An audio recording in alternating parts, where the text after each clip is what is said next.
podcast is part of the Sports Social Podcast Network.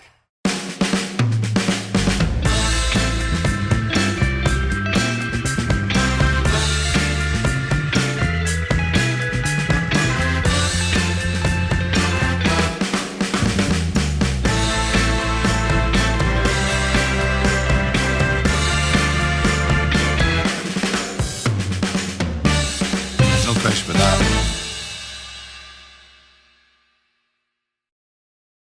So, I can't quite believe it's only been a handful of days since we last recorded, because every week seems like... I mean, it's only literally tonight, as we speak, United were meant to be playing that second leg of the game against LASK. That's right. And yeah, that first leg feels like an absolute lifetime ago to me. It really does. Well, that's 6 briefings by the Boris Johnson government since then. So Yeah. It's been spectacular, folks. So, how are you and the family bearing up, Ed? Are you all right? Just about. Yeah, I've been amusing myself thinking of who'd be more incompetent at being a prime minister, Boris Johnson or Ed Woodward. I think Ed Woodward. Weighing them up. I think Ed Woodward would genuinely be a better prime minister than he is a CEO of a football club. I think his skills. Coronavirus brought to you by Corona. Well, I mean, it just writes itself, doesn't it? But no, it's so obvious. Genuinely, if you had to pick between, if you were in a hypothetical universe, right, where he can't really do any serious damage, don't you think that he would sort of be a better prime minister than he is a football CEO? I feel like his skill set would be a better match for that. Sort of a bit of diplomacy. I don't have a lot of evidence for that, but yeah, maybe. He seems sort of personally quite likeable. You have to make decisions, though. Yeah, true. That's the true. thing. Yeah. Not just between which noodle partner to get. I mean, anyway, how are you holding? Yeah, up? great. Real good. Looking after myself, doing the daily meditation, drinking plenty of water, eating a good diet.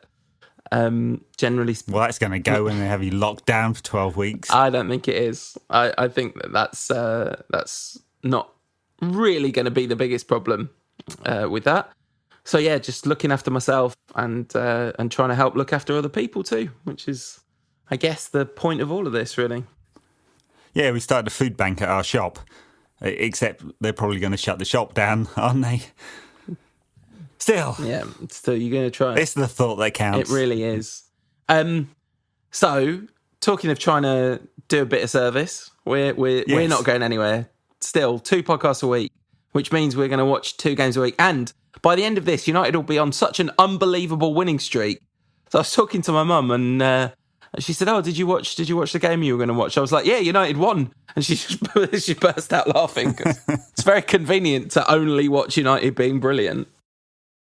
So a little bit of news. There's some football news since we last recorded. The UEFA had their now infamous telephone call. Oh, Was it kind of meet up? Right. Yep. So it was of the European Club Association, UEFA, all the nations, the professional footballers. Well, I think it was FIFA Pro. So all the various stakeholders, the leagues, right, were involved in this to try and come to some kind of conclusion. There wasn't a lot of conclusion other than Euro 2020 is postponed. How could it not be? Yeah. I mean, seriously. Yeah, we knew that. If that tournament wasn't a petri dish for infection around Europe, I don't know what is. Oh, yeah, because of all the travelling and stuff. Because of all the travelling, because it's in 12 different countries or something like that. So it's going to happen in 2021. That has an impact on the Women's European Championships, which were supposed to happen in England next summer. I guess that will get bumped. And a whole bunch of other stuff, as we said. And then a sort of... rather woolly commitment to finishing the season by June the 30th, which, unless you believe all the science everywhere on the planet is wrong, is just impossible. It's just not going to happen.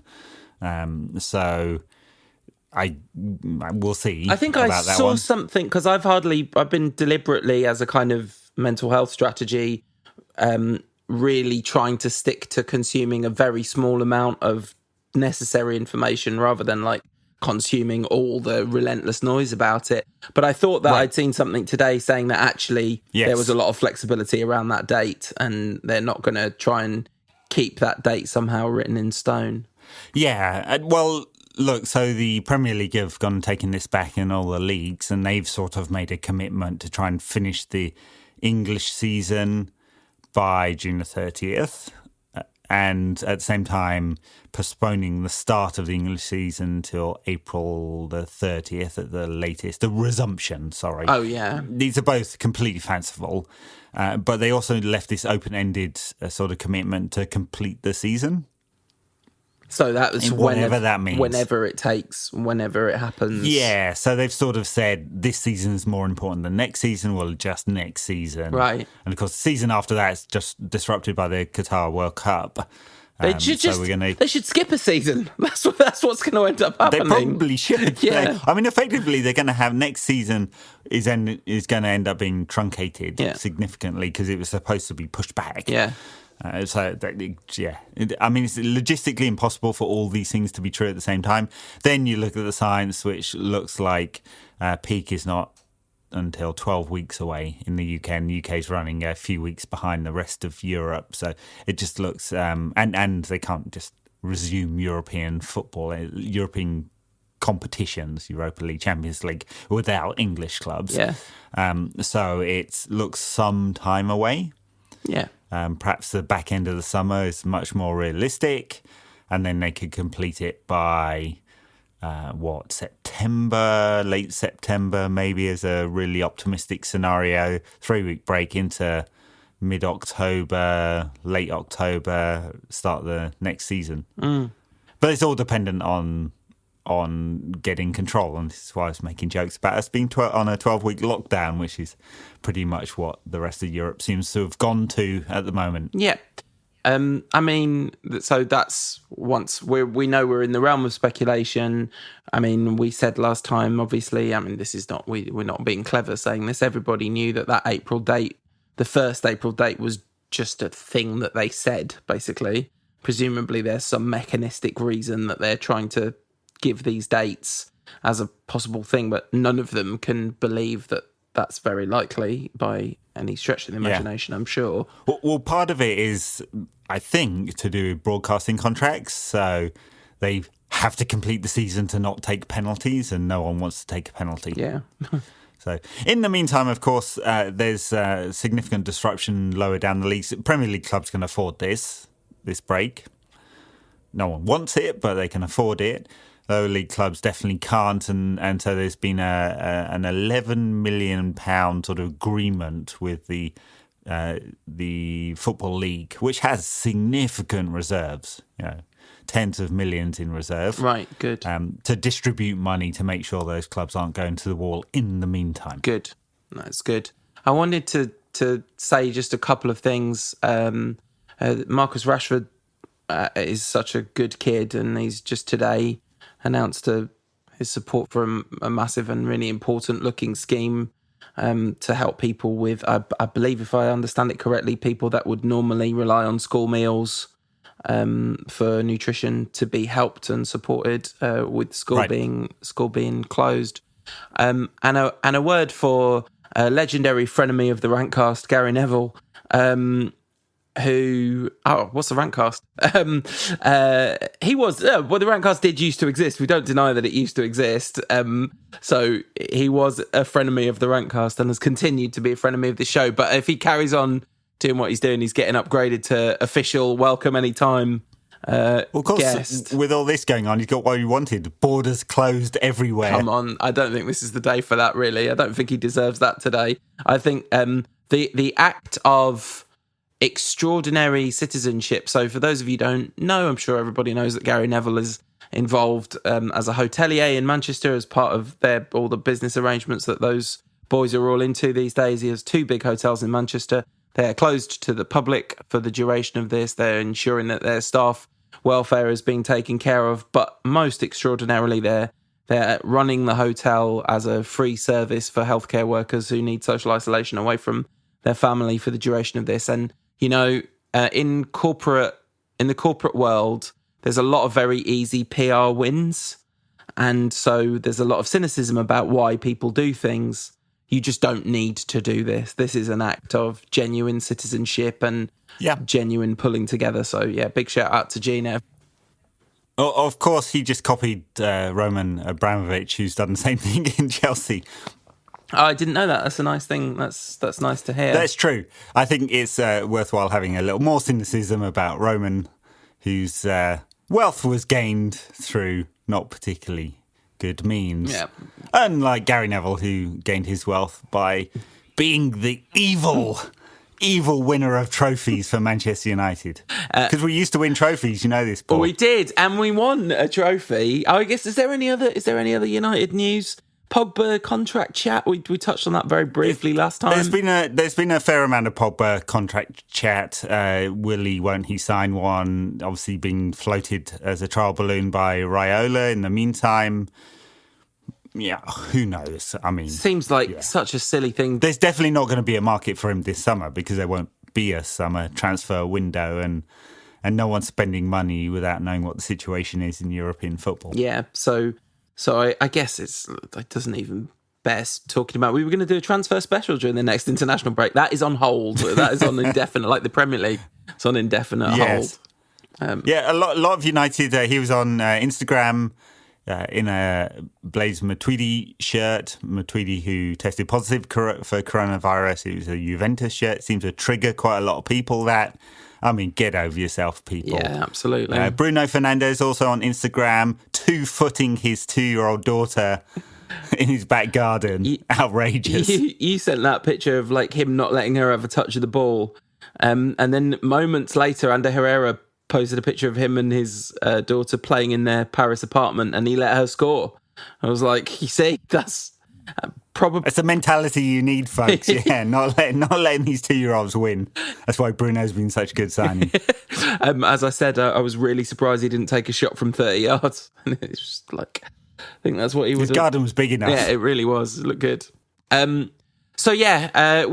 keep doing these brief news bits at the beginning of the show when there's stuff to talk about. But the main event coming up after the break, we're going to talk about a game which was a fascinating watch in lots of ways, and really a very specific moment in time. We're talking, of course, about Manchester United 7, Roma 1.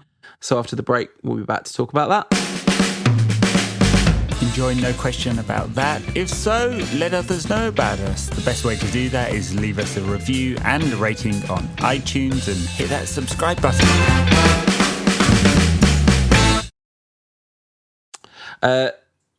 So I thoroughly enjoyed watching one of the best United teams ever in one of the best performances any United team has ever put together, ever.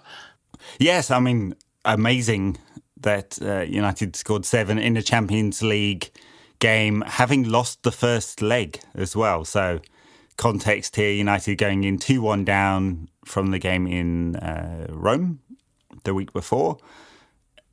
And so it should have been a tight one. It should have been United fighting for a place in the semi-finals. Yeah. And this is, a year and a bit. It takes place in April 2007. Year and a bit before United would make the Champions League final and win against Chelsea, and then obviously another 2 finals in the next 3 years after that. So we're just on the cusp of Fergie's last great team. Yeah, this is the coming out party for that team in a lot of ways. And it wasn't the best groundwork, because like you said, we lost 2-1 away. I meant to look it up. Someone got sent off in that game, but I don't know who it was, because we then lost in between the 2 legs 2-1 at Fratton Park to Portsmouth, which was described at the time by the BBC as blowing the title race wide open, and Fergie saying that playing with 10 men for a long time in Roma had taken a toll on the players at Fratton Park. It's interesting, the title race was sort of blown wide open, but then Chelsea didn't win a game after the middle of April. They just drew every single game. And so even though our kind of run-in was not particularly brilliantly executed, we drew a few and lost a few, they really blew their chance to take advantage. And that was our first league title for 4 years? 3 years, yeah. So I thought one of the things that surprised me about this game was the starting lineup. So if you'd asked me to sort of guess off the top of my head the starting lineup, I think I would have got 1, 2, 3, 4, 5, 6 definitely. but I think there's a solid 5 in there that I may or may not have got right. So Heinze left back. I mean, this is before Evra pushed him out, I guess. Smith up front, John O'Shea at right back, Wes Brown starting alongside Rio at the back. Yeah. Any more surprises? Well, I guess just no Scholes, right? So it's Carrick and Fletcher and Giggs at number 10. It's very definitively a 4-2-3-1. This. So you've got Van der Sar, O'Shea, Ferdinand, Brown, Heinze, Carrick, Fletcher, then Giggs, Ronaldo on the right, Rooney on the left, Smith through the middle. And sacrificing Wayne Rooney on the left wing to play Alan Smith up front is a somewhat hilarious decision in hindsight. But, Smith did well in this game and he worked very hard. Other things about the kind of pre-match stuff. We got a message on Instagram when we said we were doing this game. Someone messaged to say, careful lads, I heard there's a bit of trouble outside the ground. Take care of yourselves going in.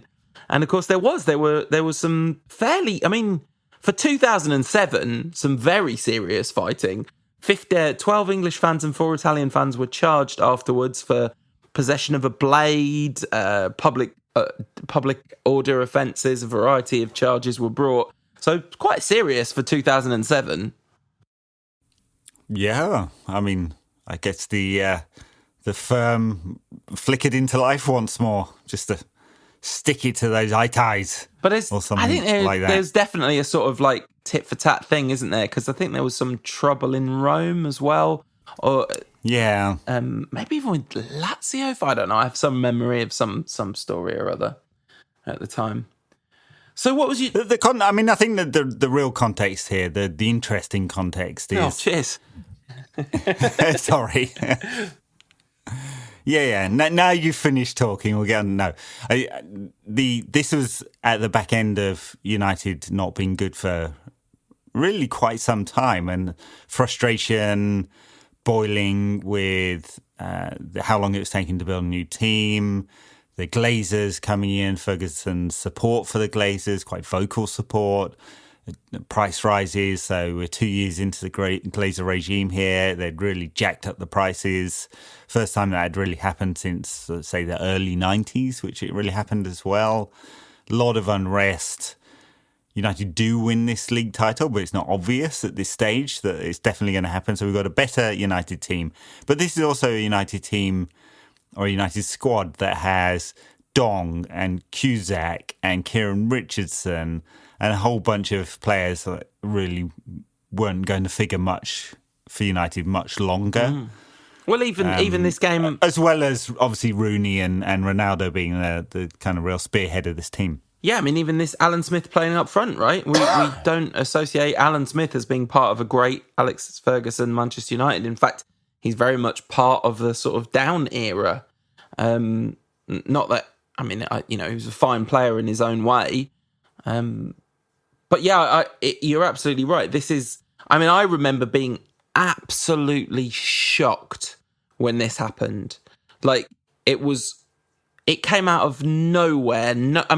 Obviously Ronaldo was having a really good season. I think Rooney and Ronaldo both get something about 25, 26 goals this season. I believe they might have scored the exact same number of goals, actually, because then the following season is the one where Ronaldo goes to a whole nother stratosphere.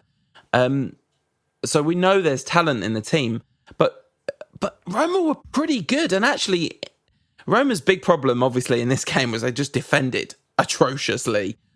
Really, really bad defending. But going forward, they're a proper team, aren't they? They've got some real players, and they really look like a unit going forward. Spalletti said after the game, it was weird because we were definitely the best side in the first 10 minutes, and they were. Yeah, and look, they took the game to United. They came out and attacked, and it was their downfall for much of this game. So Roma continued attacking, United continued breaking, and it looks like Roma just were not set up to protect themselves in the transition at all.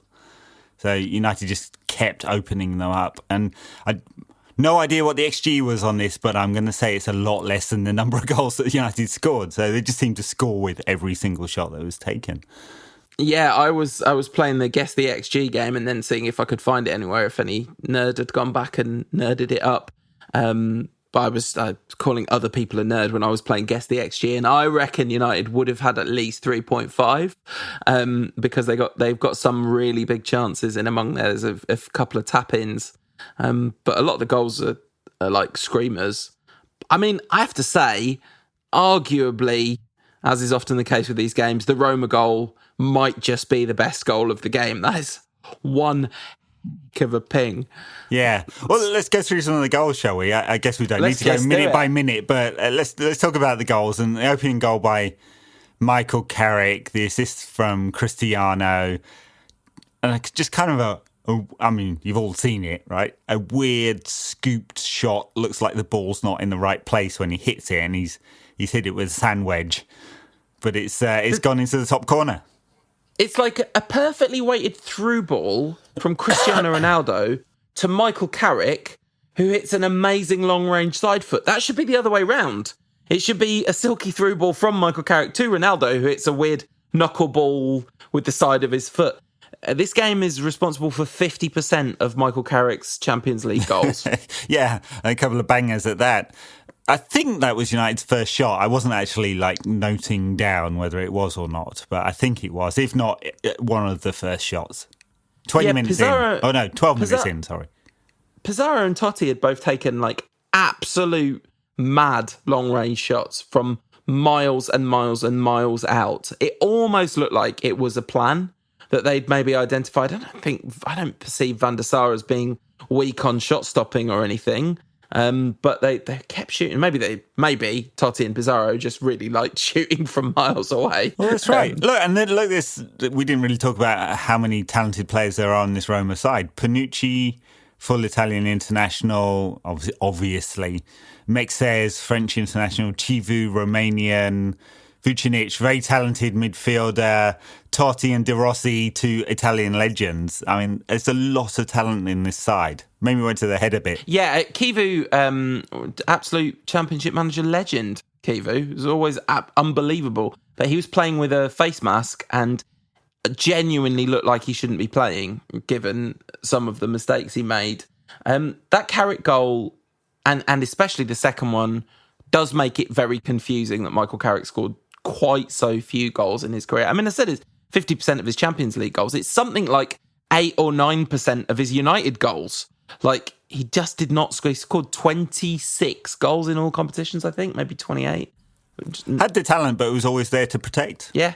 So he just didn't get into the right positions often enough. I mean, the second goal was a lovely piece of football, isn't it? Heinze, Giggs, Smith, all one-touch football. Rooney. So Rooney lays it off to Carrick, who hits this beautiful first-time ball on the rise to Heinze. And then Heinze knocks it into Giggs, and that's when Giggs just puts it near Chivu, who jumps out of the way for Alan Smith to score and go absolutely ballistically crazy. And it was only reading the post-match reports that I realised why, and it was because it was his first goal since the leg break. Right. One of the weirder leg breaks in football. Yeah, horrible. Talking horrible, just blocking the shot. But it was great for him. Smith, always a talented player, didn't quite fulfil that talent at United. Was only really ever a squad player.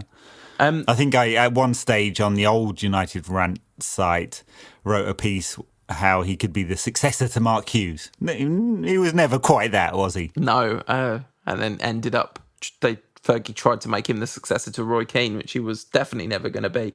At one point in the goal celebration, I think Darren Fletcher makes a bad prediction and predicts that Alan Smith's going to do a knee slide, because you don't often see the goal scorer running to the corner flag and other players doing a knee slide behind him when the goal scorer hasn't done a knee slide. So I think Fletcher's got his body language wrong there, and then he ends up kind of making up for it by bundling Smith to the ground.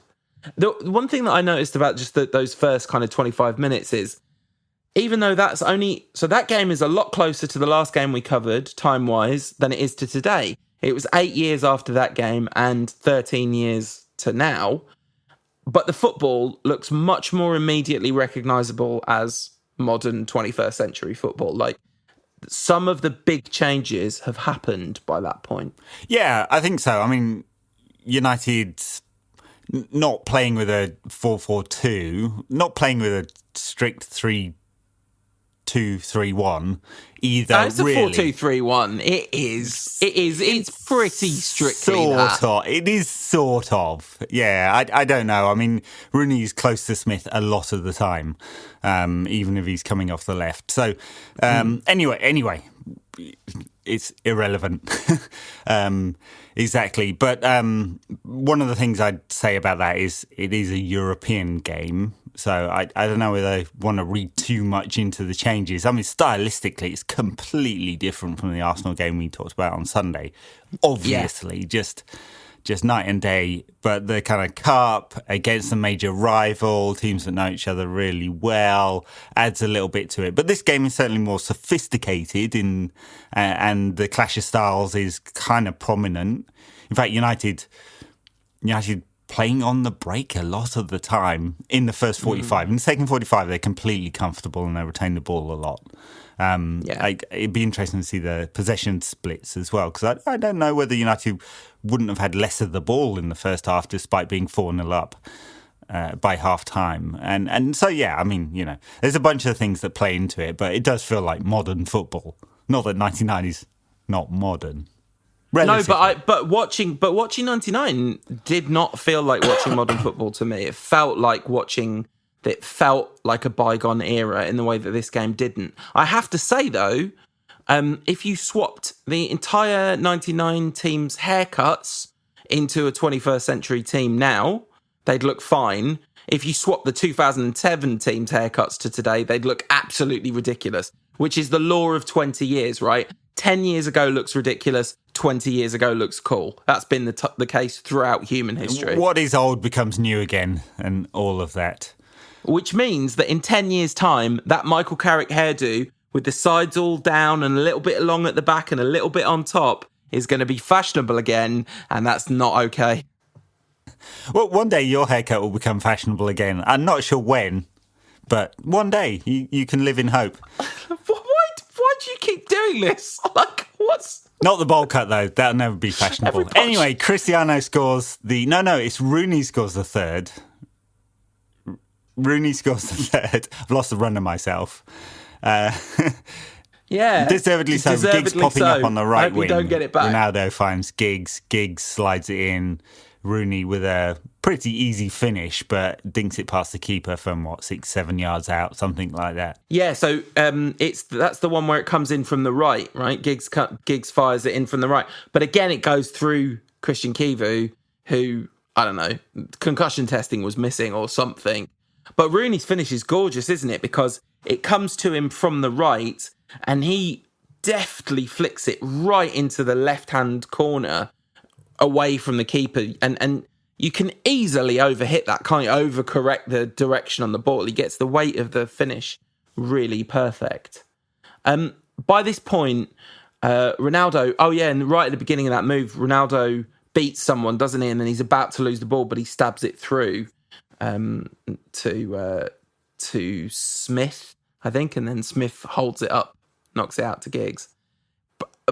Cristiano Ronaldo in 2007 was absolutely terrifying. Oh, he's constantly getting the ball and running. Just running at players. And he plays off the right the whole of this game, but he's always dangerous cutting in. I mean, as we see later in the game, or very shortly in the game, and then later, he just terrifies the Cassetti or whoever he's playing up against there. I mean, of course, later in his career, when he moves to Real Madrid, he's much, much closer to the defenders all of the time. It's noticeable how often he gets the ball on the halfway line and runs, which was Cristiano for the first 5-6 years of his career. And then for a short time at Real Madrid, and he just becomes much more of a forward and therefore scores all those goals in subsequent years. Well, yeah, of course. I guess his best ever year is the following season, where he's a hybrid of the two, isn't he? He's truly the best player in the world for 1 year ever, I think, Ronaldo. Well, he might have been in 06-07, actually. I don't really know. But he definitely was the season afterwards.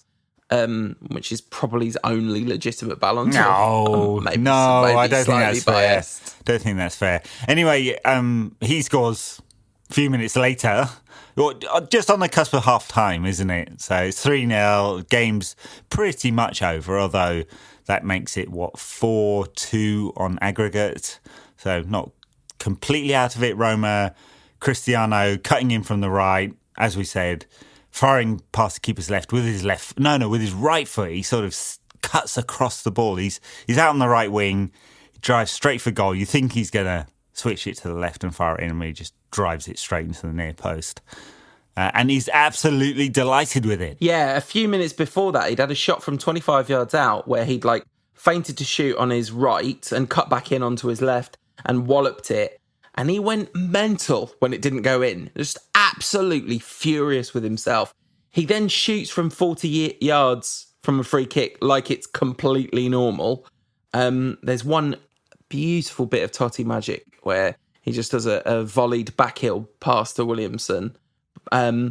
Michael Carrick nearly scored a header, which if this game had featured a Michael Carrick hat-trick which featured a header, that would have made it even worse. Alan Smith gets booked, which led me to ask the question, is there any confirmation that Alan Smith ever played 90 minutes without getting booked? Because I don't see how it's possible he ever made it through a game without a yellow card. That man is a walking yellow card.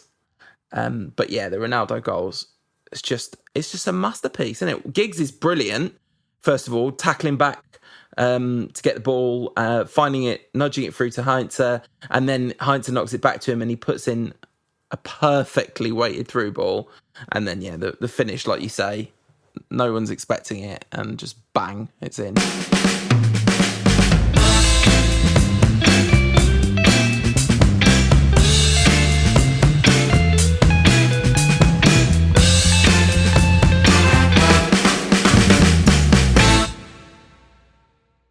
So that's half-time. Roma just weren't that bad, really. Just going forward, look nice, talented players, trying to compete in midfield, but just soft when their play breaks down. And I think 3 of those goals come from positions fairly deep in the United half. And United pressed sort of in the modern way at times when Roma had the ball in defensive situations, but it's much more they win it back in their own half.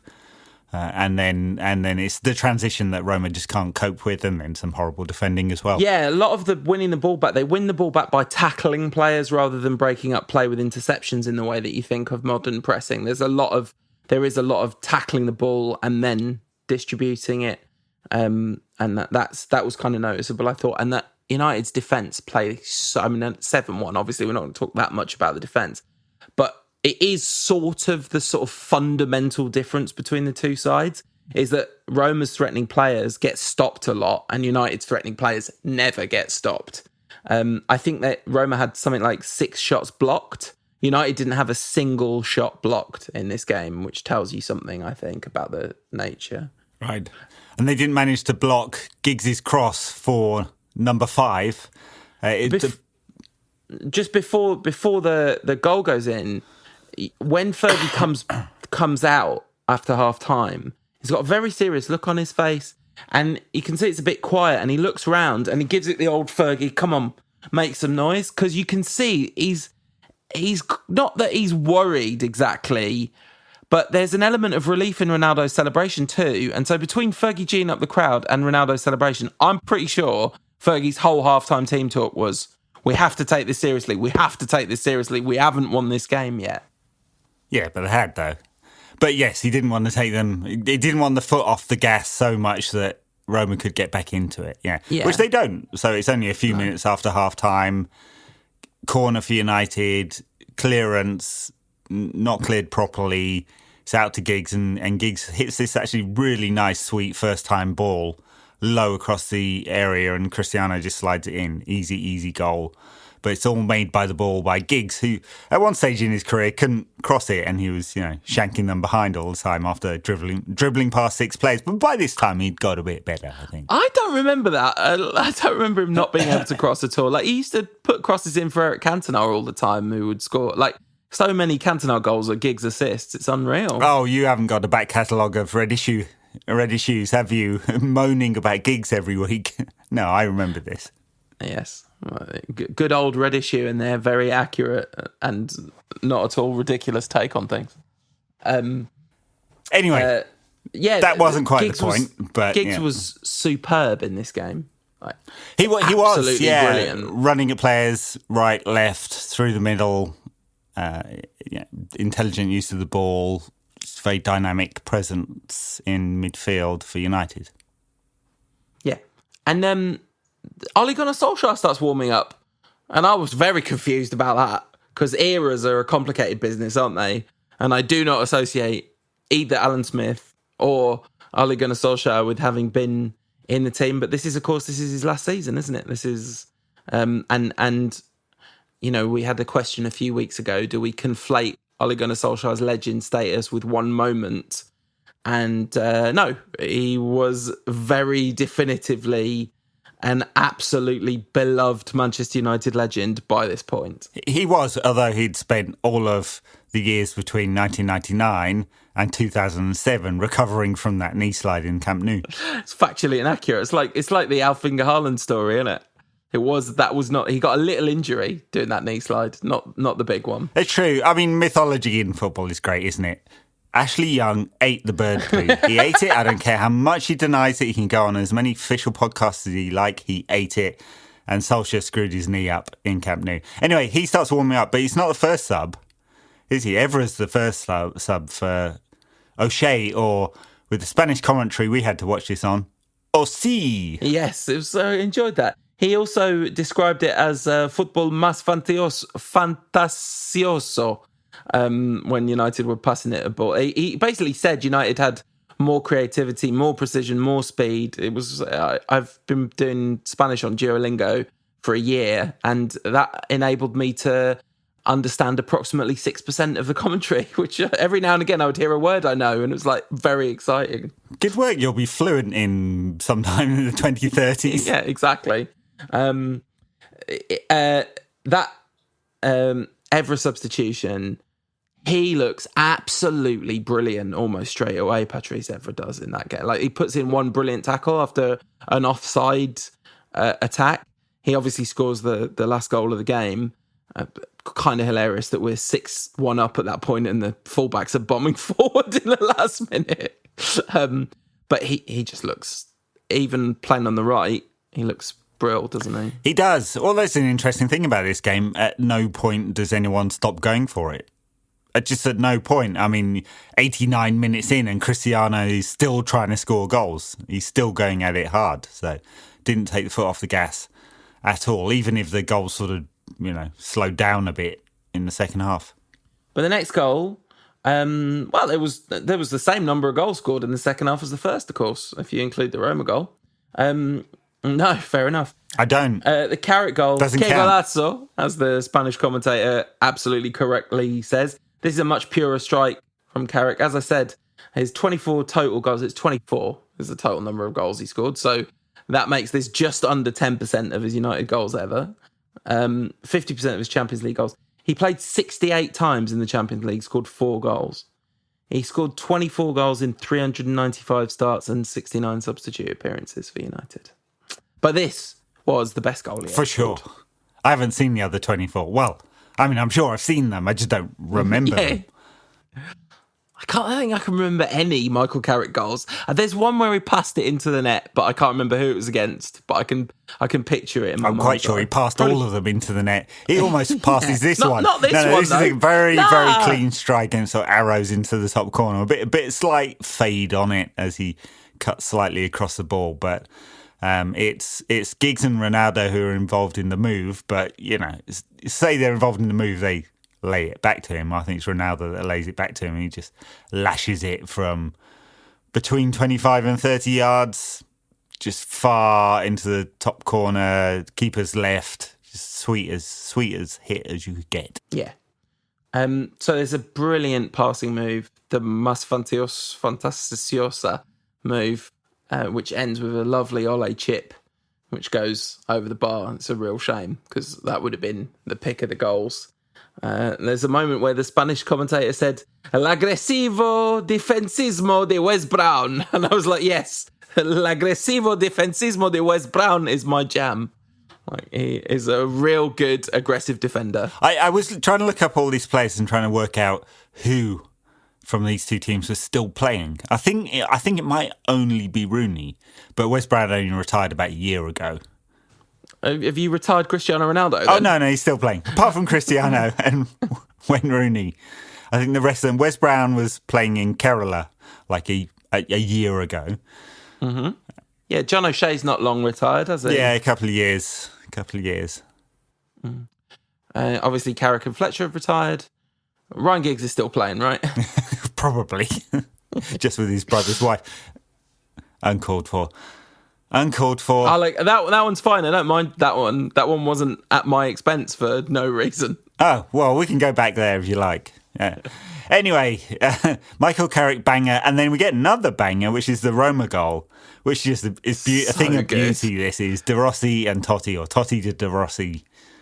And so, like, it's even more amazing because we just didn't give anything away all game. And maybe you could say Totti has a little bit of fractionally too much room in the build-up to this. I mean, we were 5-0 up at that point. No, 6-0 up. I've literally lost count. But the ball's perfect. But I think it's Rio. He's on De Rossi's where he should be. De Rossi just turns and hits it first time on the volley and it arrows into the net. I mean, that is an amazing finish. Oh, it was a great finish. Like, hardly centimetres worth of room to play with. And I think most strikers would try and control it and probably lay it back. He doesn't. It's just a sweet, sweet hit after a lovely pass from Totti. 69 minutes. Nice. Same as Michael Carrick's substitute appearances. And then Patrice is completely buzzing his head off to score the 7th. Like I said, I found it really quite funny that the fullbacks were still bombing forward and they're just having a good time. And a really nice finish from Evra. Daisy cutter. Coming in off the right wing. I don't remember any games where Patrice Evra played right wing, well, on the right-hand side, but yeah, cuts in from the right and hits a daisy cutter into the keeper's near post. Probably should have saved it. Yeah, it was pretty well hit, and I imagine he was thoroughly depressed by that point. I thought on the Carrick goal as well, Donny doesn't even dive, and it looked like, I don't know, I feel like David De Gea would have saved that. What, the one that went in the top corner? Yeah. Maybe not. No, maybe not. But you do want the keeper to dive because otherwise it feels like they've given up. Yeah. I mean, they probably had, to be fair. Roma had 22 shots in this game to United's. So 8 on target, 6 blocked and 8 off target. United took 15 shots off target and 7 on target. And like I said earlier, none blocked. So Roma's defending was just shocking in this game, and United massively had their shooting boots. BBC News report saying there have been many memorable performances at Old Trafford down the years, but few can compare to the display Sir Alex Ferguson's men put on here. And Fergie himself saying that was a fantastic performance by every one of our players. The speed of our play and our penetration was absolutely superb. That's absolutely the best night of European football we've had here. Well, fair enough. 7-1. How could you complain? So the next game after this, to give it some further context on the back end, was a 4-1 win over Watford in the FA Cup semi-final. And then came the Champions League semi-final. I remember the first leg of that semi-final so well. After the 7-1, I think a lot of us were pretty convinced. But Milan scoring 2 at Old Trafford, I just vividly remember Rooney scoring the winner in that game and thinking, I don't think that's going to be enough. Yeah, I'm not sure. I mean, I do remember the away game when United, it was kind of foggy, wasn't it? Or rainy? I can't remember. Anyway. Are you thinking of Inter in 99? That was very rainy, foggy, maybe. I'm not. No. These guys wear the red and black stripes. No. Football hipster. Anyway, I do remember United being absolutely thumped in the San Siro. And it being a comprehensive defeat. And yeah, just a little... It reminded me of those so many semi-final defeats as we were trying to reached the promised land. Dortmund, Monaco, Juve, these all beat us. Yeah. But this was to be United's last European defeat for quite some time. In fact, their last European defeat for more than 2 years. I don't know, maybe we lost a game in the group stage, but the last significant European defeat. We did go on to win the league. The thing that I remember most about that league title run-in was the 4-2 against Everton, where Phil Neville scored an own goal. He's playing for Everton. It just felt very like Agent Phil Neville, that did, because Chelsea had failed to win that game and United were in a really bad run of form. And it was a massive, massive win, that 4-2. And I thought we'd blown it. But Chelsea didn't win a game after the 18th of April. And we won the league, but we did lose to Chelsea in a bitterly disappointing FA Cup final, I remember. So kind of like, semi-final of the Champions League, final of the FA Cup, won the league. This is amazing things about to happen again. And even more amazinger the year afterwards. Exactly.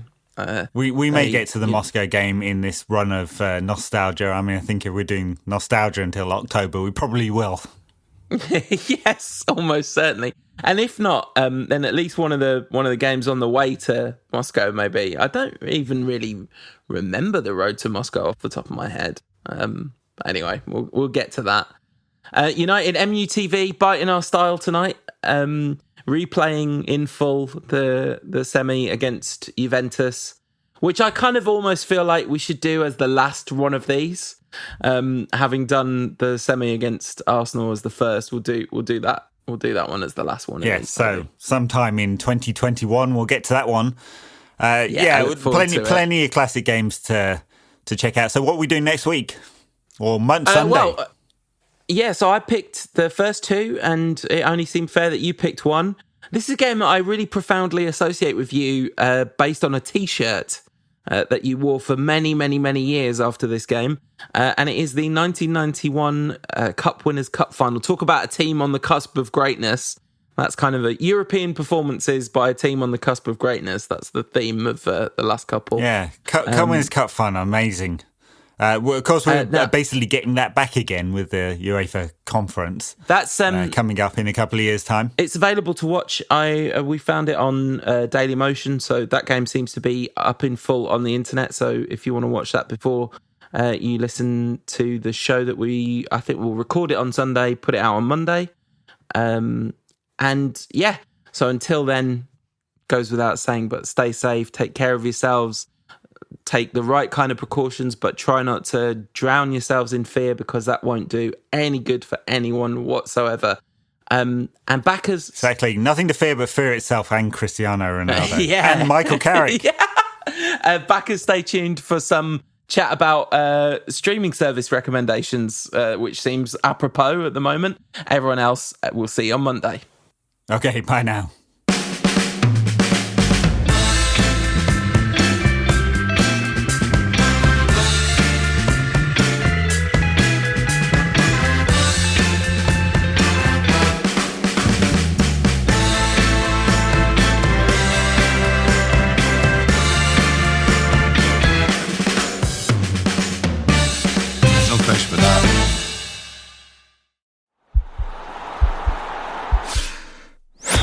This podcast is part of the Sports Social Podcast Network.